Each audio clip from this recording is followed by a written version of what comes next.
Yeah, Oh, trapped, victimized by your own words. So you didn't know they were going to play that montage? I did not. Boy, oh boy, so many memories.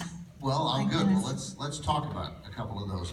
There was one movie there that I was unaware of, and as I'm a host, by the way, at Turner Classic Movies, and my job is to.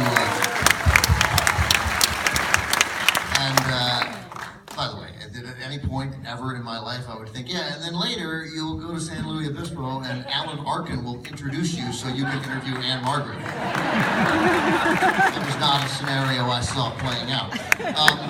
But the villain with Schwarzenegger? I don't think we've aired that. Did you sense you were working with the future governor of California in that I just think it was so funny in that movie because he had well, he still has such a great physique, and all he wore was that, light blue shirt. He's wonderful. I don't know where to start, but I'll start because you mentioned George Burns. And so, for those who don't know, George Burns in many ways, I think you would have found your way to stardom anyway, but he very much pushed it along, didn't he? He discovered me, yes. How would you tell that story?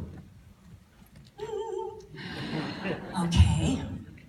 I cannot remember the name of the studio where I went. And I had that summer I didn't have a heck of a lot of money, and I had about 3 outfits, and this was one of them. A black, shiny, because I had worn so much, pair of Toreador pants, and a light blue lamb's wool sweater. And I had my long, dark brown hair halfway down my back, and I did a couple of songs, and he says, "Hey Eddie, do you want to come with me, do a show with me in Vegas?" Yes, I do, I'd love to. So we went to the Sahara Hotel, and it was the last time that the Ames brothers were together. There were like 5 acts, and I was one of them. And we did what he calls he was from vaudeville, and a sand dance. And every time he took some sand out of his pocket and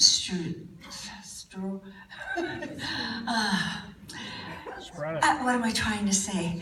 He put all this sand in front of us, and we did, through the sand. Ain't got nobody. Nobody. Oh, he was great. And one of the things that I got from reading your book is that it's not, he didn't, you were what, 17, 18, you were really young. I was 18, yes. Yeah.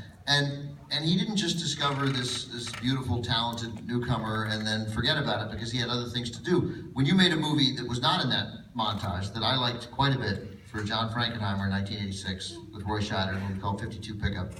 An Elmore Leonard adaptation, a good one. He called you after that and said, "Come back, don't stop, you can make movies, but you still need to be live and you still need to be doing shows."